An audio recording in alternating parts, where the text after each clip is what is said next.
iji wee jebe Iraq ọ mmadụ bịa agwa gị ka ọ gị jụtalụ mmadụ. Okay, ihe kwanji bịawa this side like my sister wụ onye nọ as in my sister nọ bụ ebe a.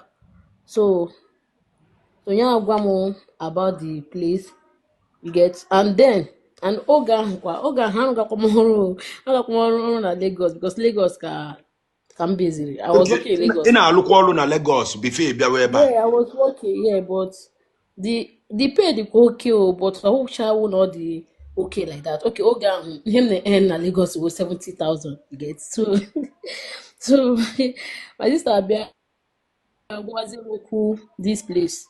So like always I'm everything, you know how the thing is that I just only work, and she knows that I'm hardworking, that I can do it, you get. So okay, then I was as more we wanted to come. I did my own this thing, my own visa by myself. Like connect to agent me, I won't only the name Habeba. You get only agent na nasha 3 months. We went down and nasha like okay in an office. Some people, but on the Yoruba duration. Some Yoruba people that I met at the office. Some people go tell you say I'm paying for 6 months. I'm paying for this, and they will get zoku ego there ego hakuga. Like even in the office and but a guy this side. How you get one day Nigeria ego to show you that how greedy we are. Then in the Nigeria beko again kwa hanakwa ego. So if you don't have money to pay from Nigeria to this place, if you don't have money to pay from Nigeria to this place, na-asụ Igbo. Okay, because eweliwe ị ga-enwe ego isi abịa from Nigeria to this side. Bịa anaghị enwe ndị na-anacha 3 months 6 months, o dependere mkpa gị na agent gị ziri kwuoye why on that akwụkwọ alụ ụgwọ ndị ọfịs ahụ akwụkwala ha ụgwọ redio, you get. So for that my sister kpọtara m ebe a ọ gwacha m everything though, no sọsọ ọrụ ụlọ this and that ifisha ụlọ, you get, and she knows that I'm aside them hardworking. So njiri bịawa although ebe m nọ na-arụ ọrụ like ha dịkwa nice o, ha dị nice, but ọ just ị ga-arụ onwe gị n'ọrụ. How many hours ka ị na-alụ in a day? I don't say hours. Like okay, ebe a na m nọ na ha nwere ụmụazị ebe a, like ha nwere 2 kids, ha na-aga school.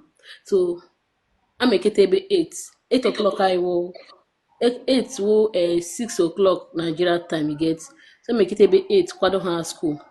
So in he were in a day wo just 2 hours rest, like 1 hour as in from 3 o'clock to 5 o'clock. Then away mbilite as in mbilite again. You understand? Because ha makweje use ihe you get, ha makweje use dishes make asulu. Ibilite again mezuke other things, and ilakpo ụra ebe I'm not like a specific time ilakpo ụra because like but highest lakpo ụra late lakpo ụra ebe 12 and self I can count the number of times due to gini nne m ukwu na di na-agụ ọrụ, you get, and ụmụazị na-aga akwụkwọ, so ha na di eme ka ha lakpo ụra n'oge so that ka ha ike bilite. So Muhana ga-emecha ebe August 27th. So like okay, my sister chọrọ ịlaghachi back to Nigeria because as not lachiziri back gawazie UK, you get. So I don't bank the plan. So yeah, bịa ọ sị na m nye ego, like I should borrow her money.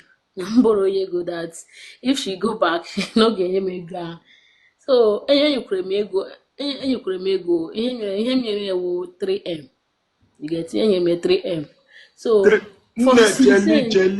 cheli agbana akwa ewere imegide ibe nkwụwa fonu maka ihe akwụmụgwọ ya akwa ịghọtabere jena ego one ka a na-akwụ gị n'ụgwọ ọnwa ebe ahụ nọ? Okay, ihe na-akwụ ebe a wụ $250 you get. Ihe na-akwụ ebe a. So that ego ahụ unless it's maybe your boss or is good. Move for the no, like move for that one just that share $50. That's about 300. But the main this thing will that's 150. Okay, nne Obode no now. Yeah. Or your direct sister, Potagidia, your own sister. Yes, all my sister, but I'm neighbor. Onokwadia. No, all actually back to Nigeria. Sisi, as in, all my neighbor name Jaga UK student visa.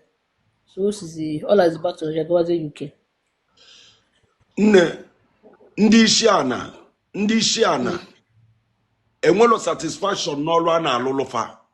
I like see Ama m banọ n'obodo nnọ banọ n'Israel ndị isi ana enwelo satisfaction and the va anwa ihe na-elu inyi va anwa na ya so ụnọ va na-elu inyi mana bachọ ka eluọ ihe va alụbe esensu ekele ụwa.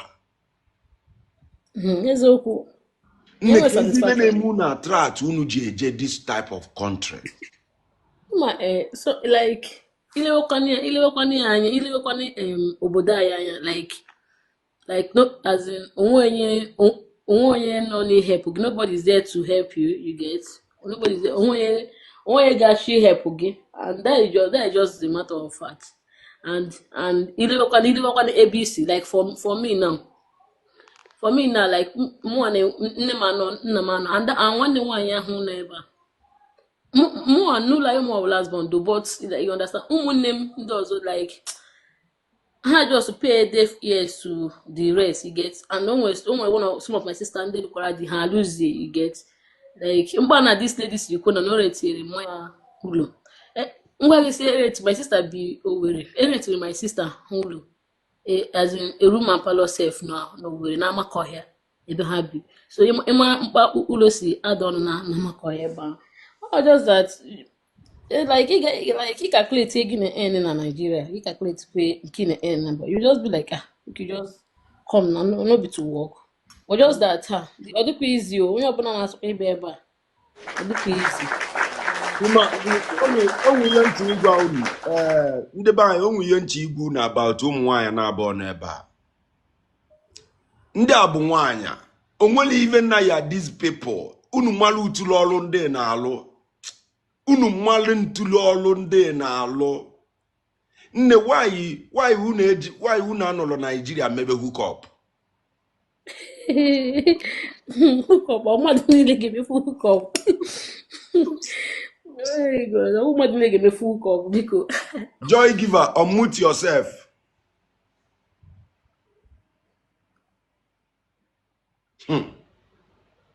Now wow. Joy Giver, why you not on Nigeria maybe hook up? Kaliam biatava fofo.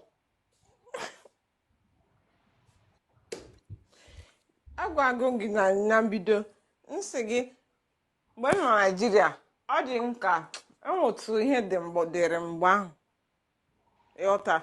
Okay. Thank you so much. Una follow Emma why inji do this thing? You choose the hard way instead of taking the shortcut to success. Yes. You chose the hard way instead of taking the shortcut to success. Okay, let me tell you. Any person na abia ka oje to onwe afufo, that person the exceptional. Any person omuba anyi enwe here amaram no here ono Egypt ono ebe akwa onye can save 150,000 naira every month.